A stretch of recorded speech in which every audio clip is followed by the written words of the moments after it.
ನಮಸ್ಕಾರ, ನೀವು ನೋಡ್ತಾ ಇದ್ದೀರಾ ನ್ಯೂಸ್18 ಡಿಜಿಟಲ್ ಕಂಟೆಂಟ್. ನಾನು ಮೈಸೂರಿನ ಪ್ರತಿನಿಧಿ ಆನಂದ.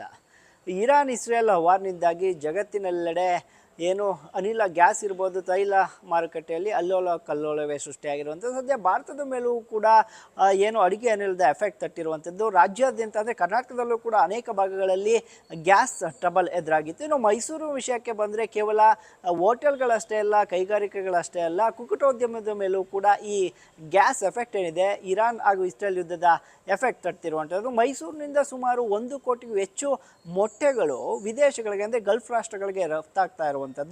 ಇದೀಗ ಈ ಯುದ್ಧದ ಭೀತಿ ಹಿನ್ನೆಲೆ ಏನು ಒಂದು ಕಡೆ ಕುಕ್ಕಟೋದ್ಯಮದ ಮೇಲೂ ಕೂಡ ಪರೋಕ್ಷವಾಗಿ ಎಫೆಕ್ಟ್ ಬೀರಿದ್ದು, ಹೋಗಿದ್ದಂತಂದರೆ ಮೊಟ್ಟೆಯನ್ನು ರಫ್ತು ಮಾಡಲು ಆಗದಂಥ ಪರಿಸ್ಥಿತಿಗೆ ಸದ್ಯ ಕುಕ್ಕಟೋದ್ಯಮದ ಉದ್ಯಮಿಗಳು ಆಗಿರುವಂಥದ್ದು. ಅಂದರೆ ಸುಮಾರು 1 ಕೋಟಿಗೂ ಹೆಚ್ಚು ಮೌಲ್ಯದ ಅಂದರೆ 1 ಕೋಟಿಯಷ್ಟು ಮೊಟ್ಟೆಗಳು ಇದೀಗ ತಮಿಳುನಾಡಿನ ನ್ಯಾಮಕಲ್ನಿಂದ ಗಲ್ಫ್ ರಾಷ್ಟ್ರಗಳಿಗೆ ಅಂದರೆ ಇರಾನ್ ಇರ್ಬೋದು, ಇಸ್ರೇಲ್, ಈ ಥರ ಎಲ್ಲ ರಾಷ್ಟ್ರಗಳಿಗೂ ಕೂಡ ರಫ್ತಾಗ್ತಾ ಇತ್ತು. ಅದು ಈಗ ಸ್ಟಾಪ್ ಆಗಿರುವಂಥದ್ದು ಒಂದು ಕಡೆ. ಆದರೆ ಮತ್ತೊಂದು ಕಡೆ ಮೊಟ್ಟೆ ಬೆಲೆಯಲ್ಲೂ ಸಹ ಕುಸಿತವನ್ನು ಕಂಡಿರುವಂಥದ್ದು. ಇದೆಲ್ಲವೂ ಕೂಡ ಇರಾನ್ ಹಾಗೂ ಇಸ್ರೇಲ್ ವಿರುದ್ಧ ಯುದ್ಧ ಏನಿದೆ ಇದರ ಎಫೆಕ್ಟ್ ಅಂತ ಹೇಳಲಾಗ್ತಿದೆ. ಇನ್ನು ಈ ಬಗ್ಗೆ ಮಾಹಿತಿ ಕೊಟ್ಟಂತಹ ಅಂದರೆ ಮೈಸೂರು ಕುಕ್ಕಟೋದ್ಯಮದ ಅಧ್ಯಕ್ಷರಾಗಿರುವಂತಹ ಸತೀಶ್ ಅವರು, ಸುಮಾರು ಭಾರತ ದೇಶದಿಂದಲೇ ಅತಿ ಹೆಚ್ಚು ಮೊಟ್ಟೆ ರಫ್ತಾಗ್ತಾ ಇತ್ತು ವಿದೇಶಕ್ಕೆ. ಈಗ ಯುದ್ಧದ ಭೀತಿ ಹಿನ್ನೆಲೆ ಹೋಗಿದ್ದಂಥ ಕ್ಯಾಂಟರ್ಗಳು ಕೂಡ ಅಲ್ಲಲ್ಲೇ ಸಿಲುಕಿಕೊಂಡಿದೆ. ಮತ್ತೊಂದಷ್ಟನ್ನು ಎಕ್ಸ್ಪೋರ್ಟ್ ಸಹ ಮಾಡಲಾಗ್ತಿಲ್ಲ. ಸದ್ಯ ಮೈಸೂರಿನಿಂದ ಸುಮಾರು 1 ಕೋಟಿಗೂ ಹೆಚ್ಚು ಮೊಟ್ಟೆಯನ್ನು ನಾವು ಸಪ್ಲೈ ಮಾಡ್ತಾ ಇದ್ವಿ. ಅದು ಈಗ ಕಡಿಮೆ ಅಂದರೆ ರಫ್ತಾಗೋದನ್ನು ಸದ್ಯದ ಮಟ್ಟಿಗೆ ನಿಲ್ಲಿಸಿರುವಂಥದ್ದು. ಯುದ್ಧ ಇದೇ ರೀತಿ ಮುಂದುವರೆದರೆ ಮುಂದಿನ ದಿನಗಳಲ್ಲಿ ನಮ್ಮ ಕುಕ್ಕಟೋದ್ಯಮ ಏನಿದೆ, ಮೊಟ್ಟೆ ಬಿಸ್ನೆಸ್ ಏನಿದೆ, ಇದು ಕೂಡ ಪಾತಾಳಕ್ಕೆ ಕುಸಿಯುತ್ತೆ ಅನ್ನುವಂಥ ಮಾತುಗಳನ್ನ ಅವರು ಆಡಿರುವಂಥದ್ದು.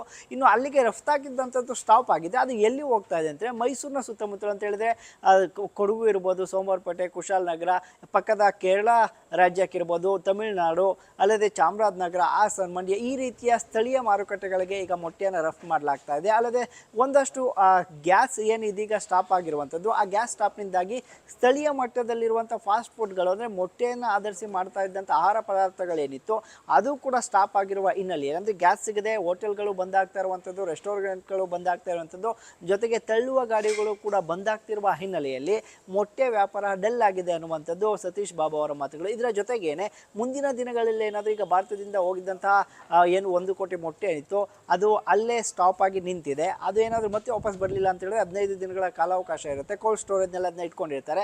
ಅದು ಸಹ ನಮ್ಮ ಮೇಲೆ ಅಂದರೆ ಲಾಸ್ ಆಗುತ್ತೆ, ಅದು ಸಹ ನಮ್ಮ ಹೊಡೆತಕ್ಕೆ ಬೀಳುತ್ತೆ ಅನ್ನುವಂಥದ್ದು. ಇದರ ಜೊತೆಗೇನೆ ಮುಂದಿನ 1 ವಾರಗಳಲ್ಲಿ ಏನಾದ್ರೂ ಮತ್ತೆ ಒಂದಷ್ಟು ಮೊಟ್ಟೆಗಳನ್ನ ರಫ್ತು ಮಾಡುವಲ್ಲಿ ವಿಫಲ ಆದರೆ ಕುಕ್ಕಟೋದ್ಯಮ ಏನಿದೆ ಇದು ಸಂಪೂರ್ಣ ಲಾಸನ್ನು ಕಾಣುತ್ತೆ ಅನ್ನುವಂಥದ್ದು ಸತೀಶ್ ಅವರ ಮಾತುಗಳು. ಅಂದರೆ ಕೇವಲ ಗಲ್ಫ್ ರಾಷ್ಟ್ರಗಳಲ್ಲಿ ನಡೀತಾ ಇರುವಂಥ ಯುದ್ಧ ಏನಿದೆ, ಇರಾನ್ ಹಾಗೂ ಇಸ್ರೇಲ್ ನಡುವಿನ ಯುದ್ಧ, ಕೇವಲ ಒಂದು ಉದ್ಯಮದ ಮೇಲೆ ಮಾತ್ರವಲ್ಲ, ಹೋಟೆಲ್, ರೆಸ್ಟೋರೆಂಟ್, ಕೈಗಾರಿಕೋದ್ಯಮ ವಲಯಗಳು, ಸಣ್ಣ ಸಣ್ಣ ವ್ಯಾಪಾರಿಗಳು ಅಂದರೆ ಪರೋಕ್ಷವಾಗಿ ಅಡುಗೆ ಅನಿಲ ಸಪ್ಲೈ ಆಗದ ಹಿನ್ನೆಲೆಯಲ್ಲಿ ಇದು ಎಲ್ಲದಕ್ಕೂ ಕೂಡ ಪರೋಕ್ಷವಾಗಿ ಎಫೆಕ್ಟನ್ನು, ಬಿಸಿಯನ್ನು ಕೊಡ್ತಾ ಇದೆ ಅನ್ನುವಂಥದ್ದು ಅವರ ಮಾತುಗಳು.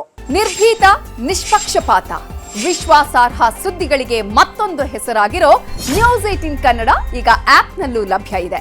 ದಯವಿಟ್ಟು ಇಲ್ಲಿರೋ QR ಕೋಡ್ ಅನ್ನು ಸ್ಕ್ಯಾನ್ ಮಾಡಿಕೊಂಡು ಆಪ್ ಡೌನ್ಲೋಡ್ ಮಾಡೋದಕ್ಕೆ ಮರಿಬೇಡಿ. ನಿಮ್ಮ ಬೆಂಬಲ ಹೀಗೆ ಸದಾ ನಮ್ಮೊಂದಿಗಿರಲಿ. ಧನ್ಯವಾದ.